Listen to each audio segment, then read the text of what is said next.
Sir, आज भाजपा विधायक दल की बैठक हो रही है, क्या रणनीति बनाई जा रही है जो आगामी सेशन है उसको लेकर, किस तरीके से सरकार को घेरा जाएगा? देखिए, आज हमारी भारतीय जनता पार्टी विधायक दल की बैठक नेता प्रतिपक्ष पूर्व मुख्यमंत्री श्री जयराम ठाकुर जी की अध्यक्षता में चल रही है, जिसमें हमारी पार्टी के सम्मानीय प्रदेशाध्यक्ष डॉक्टर राजीव बिंदल जी विशेष रूप से उपस्थित हैं। इस बैठक में हमारे संगठन महामंत्री आदरणीय सिद्धार्थन जी के पिताजी की मृत्यु हुई है। उनकी आत्मा की शांति के लिए 2 मिनट का मौन रखकर इस बैठक की शुरुआत की गई है। फिर बैठक में हिमाचल प्रदेश की सरकार द्वारा भारतीय जनता पार्टी के विधायकों और अन्य जनप्रतिनिधियों पर जिस तरह से झूठे मुकदमे दर्ज किए जा रहे हैं, जिस तरह से ये सरकार प्रतिशोध की भावना से सरकार की पुलिस प्रशासन और अन्य एजेंसियों का इस्तेमाल कर रही है, उसको लेकर कड़ी निंदा की गई है और तय किया है कि कल संपूर्ण विधायक दल शिमला में प्रदर्शन करेगा। सीटीओ से इस प्रदर्शन की शुरुआत होगी और इस सरकार की जो बदला बदली और अत्याचार की नीति है, उसके खिलाफ कल से ही आवाज बुलंद की जाएगी और सरकार की इस प्रतिशोध की राजनीति की नीचे जनता तक ले जाकर इसकी हम पोल खोलेंगे। दूसरा, जहां तक मॉनसून सत्र की बात है, 21 अगस्त से शुरू होने वाले इस सत्र में भारतीय जनता पार्टी अनेक जनता से जुड़े हुए विषयों को उठाने वाली है। हालांकि इस बार उतनी ज्यादा बरसात नहीं हुई है, परंतु फिर भी पूरे प्रदेश में जो हालात बने हैं, जिस तरह से सड़कों की खस्ता हालत है, जिस तरह से बिजली और पीने के पानी की सप्लाई बाधित हो रही है, उससे सरकार की जो मॉनसून की तैयारी होती है उसकी पोल खुलती है।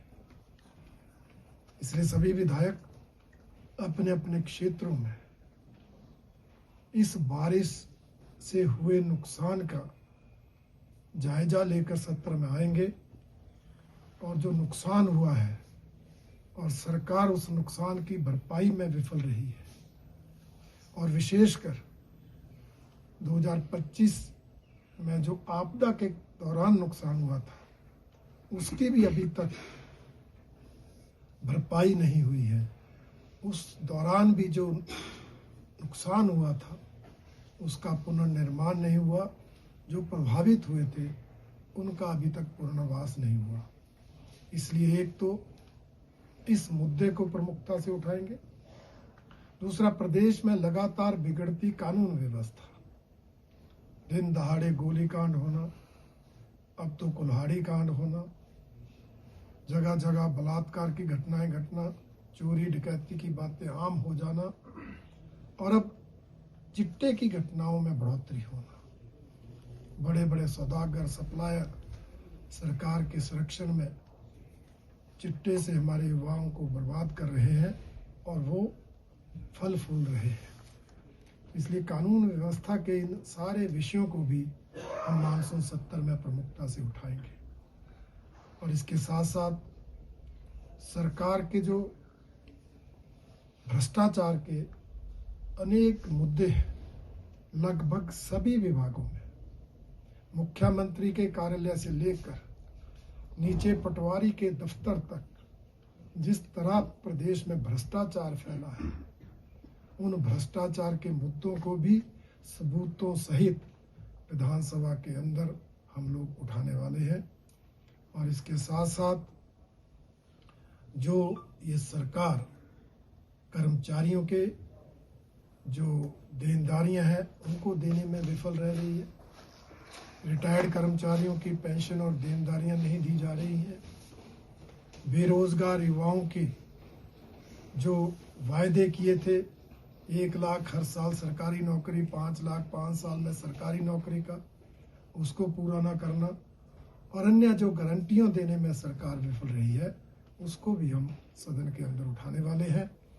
और ये जो कल हम मुद्दा उठाने वाले हैं कि भारतीय जनता पार्टी से जुड़े जनप्रतिनिधि, वो चाहे विधायक है, वो चाहे पूर्व विधायक है, यहाँ तक कि काउंसलर्स हैं, जिला परिषद के सदस्य हैं, पंचायत समिति के सदस्य हैं, प्रधान हैं, अभी जीते जीते कुछ दिन हुए परंतु उनके खिलाफ तरह तरह के मुकदमे, कहीं अवैध कब्जों का, कहीं किसी के जाति के प्रमाण पत्र को लेकर, अनेक ऐसे विषयों को लेकर ये सरकार हमारे चुने हुए प्रतिनिधियों को प्रताड़ित कर रही है। इसलिए कल प्रदर्शन से जो शुरुआत होगी जनता में भी ले जाएंगे और बाद में सदन में भी उठाएंगे। सर किसके नेतृत्व में होगा और कहाँ होगा, कितने बजे ये प्रदर्शन होगा सर? कल जो हमारा डीसी ऑफिस है C2 जिसको बोलते हैं, उस चौक पर हम इकट्ठे होंगे और उसके बाद वहां से मार्च शुरू करेंगे। कौन नेतृत्व करेगा सर? नेता हमारे सब रहेंगे, नेता प्रतिपक्ष रहेंगे, प्रदेशाध्यक्ष डॉक्टर राजीव बिंदल जी रहेंगे, सभी विधायक उसमें उपस्थित कितने बजे होगा सर? ये 10 बजे का टाइम दिया है। सर सरकार के 3.5 साल से ऊपर हो गया, किस तरह से कार्यशैली दिखते हैं सरकार की? ये तो बताने की आवश्यकता नहीं है। सरकार हर क्षेत्र में पूर्णतः विफल रही है। कोई सरकार नाम की चीज लोगों को प्रदेश में नजर नहीं आ रही है। विकास कार्य पूर्णतः ठप है। पिछली सरकार के समय चले विकास कार्य रुक गए, जनहित में चली योजनाएं बंद कर दी गई। हालात यहाँ तक पहुंच गए कि टूटी हुई सड़कों में पैचवर्क के लिए पैसा नहीं है, बसों के टायर घिस गए, नए टायर खरीदने को पैसे नहीं है। ऐसी सरकार की हालत आज से पहले हम नहीं देखी।